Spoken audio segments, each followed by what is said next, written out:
Rover, a whirlwind of golden fur and wagging tail, was Lily's best friend. They played fetch in the sun-dappled garden, shared sloppy kisses, and snuggled on the porch swing as the fireflies blinked to life in the twilight. But lately, things felt different. A tiny human had arrived, a gurgling, giggling baby brother who demanded all of Lily's attention. Rover often found himself alone, his playful barks echoing unanswered in the quiet house. One sunny morning, as Lily was busy changing a diaper, a daring thought sparked in Rover's mischievous mind. "Adventure calls!" he barked to himself, his nose twitching with excitement. With a determined wiggle, he squeezed through the garden gate, leaving the familiar sense of home behind. Chapter 2. Wild Rover. The park burst with sights and sounds, squirrels chattering in the leafy branches, children squealing with laughter, and the tantalizing aroma of freshly cut grass. Rover, feeling as free as a bird, chased butterflies with reckless abandon, his fur catching the golden sunlight. He rolled in the muddiest puddle he could find, relishing the squelch between his paws. He was a wild dog now, beholden to no one. But as the sun dipped below the horizon, painting the sky in hues of orange and purple, a pang of loneliness echoed in Rover's heart. His tummy rumbled, and he longed for Lily's soft touch and the warmth of his cozy bed. Suddenly, a familiar voice pierced the twilight. "Rover, there you are." Lily, her red boots crunching on the gravel path, emerged from the shadows, her face etched with worry. "Oh, Rover," she sighed, scooping him into her arms. "I was so worried. I missed you terribly."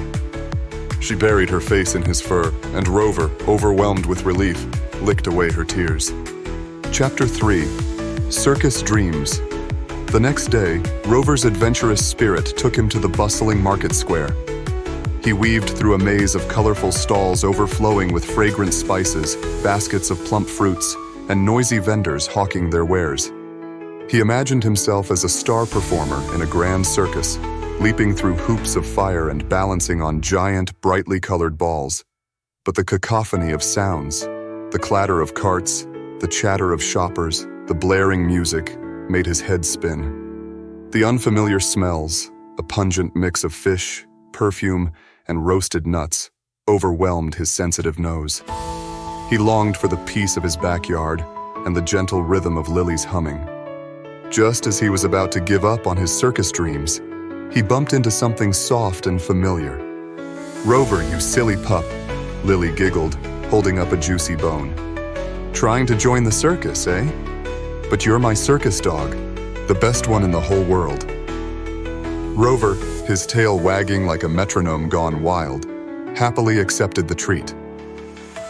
Chapter 4. Guarding the Mansion.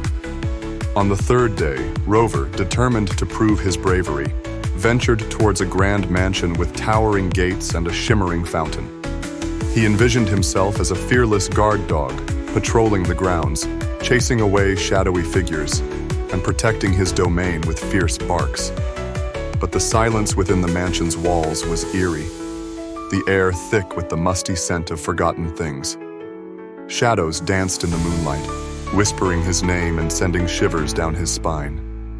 He whimpered, missing the comforting sound of Lily's laughter and the warmth of her presence. As he turned to leave, he bumped into, you guessed it, Lily. "Rover, you scared me," she exclaimed, her eyes wide with surprise. "Trying to guard this big house, but you're my guard dog, protecting me from bad dreams and loneliness." Rover, relieved and overjoyed, showered her face with grateful licks. Chapter 5. Police Pup on Patrol. Determined to prove his worth, Rover decided to become a police dog on the fourth day. He strutted down the sidewalk, his nose held high, sniffing out clues and imagining himself chasing down mischievous villains. He even attempted to arrest a grumpy-looking cat by barking fiercely and circling it relentlessly. But the cat, unimpressed, merely hissed and swatted at his nose. Feeling dejected and a little scared, Rover longed for Lily's encouraging words and reassuring pats. And just as he was about to give up on his police aspirations, there she was. Lily, with a relieved smile, knelt beside him. "Rover, you had me worried sick," she said, scratching him behind the ears. "Trying to be a police dog? But you're my special detective, always sniffing out my hidden toys and making me laugh." Overwhelmed with joy, Rover leaped into her arms, his tail wagging furiously. Chapter 6. Seeking a New Home. On the 5th day, a wave of loneliness washed over Rover. He wondered if maybe, just maybe, someone else would appreciate him more than Lily. He wandered towards the local animal shelter, a cacophony of barks and meows echoing from within. He hoped to find a new owner who would give him all the attention he craved. But the shelter was overwhelming. The air was thick with the scent of disinfectant and fear.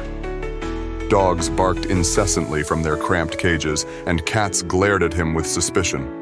A grumpy man, frustrated with the chaos, even kicked Rover when he accidentally got underfoot. Pain shot through Rover's leg, but even worse was the sting of unkindness. He had never been treated so harshly. Suddenly, all Rover could think about was Lily's gentle touch, her warm hugs, and the way she always knew how to make him feel better. He longed for her loving gaze and the sound of her laughter. He didn't want a new owner. He wanted Lily. Chapter 7. Lily to the rescue. Just when despair threatened to engulf him, a familiar voice cut through the noise. "Rover, oh Rover, there you are." Lily rushed towards him, her eyes filled with tears of relief. She scooped him up, ignoring his muddy paws and whimpering sounds. "I missed you so much. I looked everywhere for you." She kissed his head and held him close, and Rover knew he was truly home. Chapter 8. Homeward Bound. With Rover safely in her arms, Lily carried him all the way home. The familiar sights and sounds of his neighborhood, the chirping of crickets, the rustling of leaves, the distant rumble of a passing car, filled him with comfort. Lily was waiting on the porch, her baby brother gurgling in her arms. Rover jumped onto her lap, showering them both with sloppy kisses. "Oh, Rover," Lily whispered, hugging him tight. "You're home." "And you know what? There's no place I'd rather have you be." Rover snuggled into her, realizing that his greatest adventure was being loved by Lily, no matter what. He was home, and home was where his heart truly belonged. The moral of the story: lessons learned. Rover's Runaway adventures teach us that no matter how far we run or how much we try to change, the love of our family and friends will always follow us. Just like Rover, we might sometimes feel lost or want to try new things, but there's truly no place like home and the comfort of those who love us unconditionally. Here are some lessons we can learn from Rover. Appreciate your loved ones. Sometimes we take our family and friends for granted. Remember to show them how much you care and appreciate their love. It's okay to explore. It's good to be curious and try new things, but always remember that you have a safe and loving place to return to. Home is where the heart is. Home isn't just a place. It's the feeling of belonging and being loved for who you are. Love is unconditional. No matter what you do or where you go, the people who truly love you will always be there for you. Kindness matters. Always treat others with kindness and compassion, just as Lily treated Rover.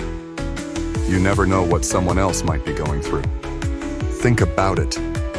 Wow, what an adventure Rover had. Now it's your turn to think about the story and all the exciting things that happened.